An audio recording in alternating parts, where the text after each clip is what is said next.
Okay, so in today's class we are going to study about कि जब हमारे पास एक कर्व और एक स्ट्रेट लाइन इंटरसेक्ट कर रही हो तो फिर हमारे पास क्या सीन होगा। सबसे पहले हमने जब रूट्स की बात की, रूट्स के अंदर we are talking about x intercept right now, but whenever we are talking about intersection of a curve and a straight line, तो तब हमारे पास क्या सिनेरियो होगा उस चीज़ को जरा समझते हैं। तो ये हमारे पास फॉर एग्जाम्पल एक कर्व मैंने यहाँ पे बना लिया, एक स्ट्रेट लाइन हमारे पास ये रही। अब देखो ये हमारे पास b square minus 4ac equals to 0 whenever it is positive, so that means हमारे पास ये वाली जो लाइन है ये कर्व को दो पॉइंट्स के ऊपर इंटरसेक्ट करेगी and the heads they are going to give and the line which they are going to write for you, ताकि आप इस तक पहुंचो, वो हमारे पास होगी 2 पॉइंट्स ऑफ इंटरसेक्शन। तो आप लिखोगे b square minus 4ac is greater than 0। यहां पे ये बात हो रही होगी। मूविंग फॉरवर्ड, अब मैं आगे की तरफ यहाँ पे मूव कर रहा हूँ, so we have b square minus 4ac is equal to 0, so that means कि ये जो हमारे पास स्ट्रेट लाइन है ये हमारे कर्व के साथ एक पॉइंट के ऊपर इंटरसेक्ट करिए with a single point. So basically ये टेंजेंट होके गुजर रहा है यहाँ से, तो उसके लिए वो जो हिंट यूज करेगा कि line is tangent to the curve. So now I'll be using b square minus 4ac is equals to 0. Last वाले के अंदर whenever b square minus 4ac is equals to negative, तो इसका मतलब हमारे पास ये कि there is no intersection between the curve and the straight line। तो आपके पास यहाँ पे आएगा no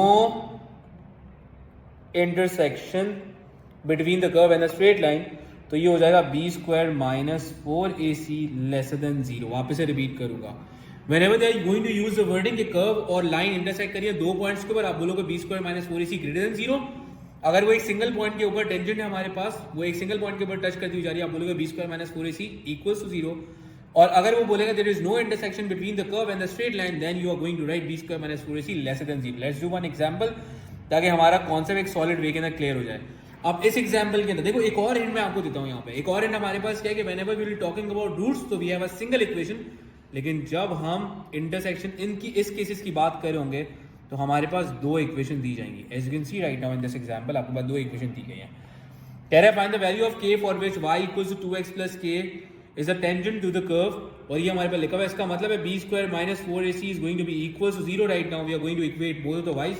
हमने दोनों y को एक दूसरे के साथ इक्वेट कराया, तो I will write x square minus 4x plus 4 is equals to 2x plus k, ये हमने लिखा, थोड़ा सिंप्लीफाई कराते हैं। सो एक्स स्क्वायर माइनस 4x, ये वाला 2x इधर शिफ्ट हुआ, minus 2x plus 4 minus k is equal to 0।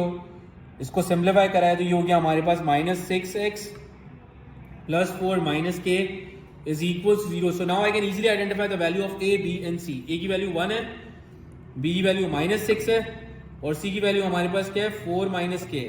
तो अब हम यहाँ पे क्या करेंगे, so now I am going to use b square minus 4ac equal to 0। मैं यहाँ पे यूज करूंगा b square minus 4ac equal to 0। B की जगह पे हमने पुट किया माइनस 6 का स्क्वायर, 4 लिखा 1 लिखा, सी की जगह पे हमने लिखा 4 minus k is equal to 0, y equal to 0, because इसकी वर्डिंग लिखी हुई है यहाँ पे प्रॉपर वे के अंदर। ठीक है, आगे बढ़ते हैं। दिस विल बिकम 36, ये हो जाएगा 4 मल्टीप्लाई बाय, ये हमारे पास ऑब्वियसली ये 4 मल्टीप्लाई बाय ये हो जाएगा पूरा, तो दिस विल बिकम नेगेटिव 16, और ये माइनस माइनस प्लस हो जाएगा positive 4k is equals to 0। 36 में से 16 आप माइनस करें तो you will get 20 plus 4k equals to 0। 4k is equals to negative 20, और इस तरह से अगर ये डिवाइड होगा उस तरफ जाके माइनस 20 डिवाइड बाई 4, तो k की वैल्यू आपके पास जो आएगी वो आ जाएगी negative 5। So k is equals to negative 5। So that's how जब भी वो दो इक्वेशन देगा तो इसका मतलब है कि हमारे पास जो केस फॉलो हो रहा है ये intersection of a curve and a straight line हमारे पास फॉलो हो रहा है।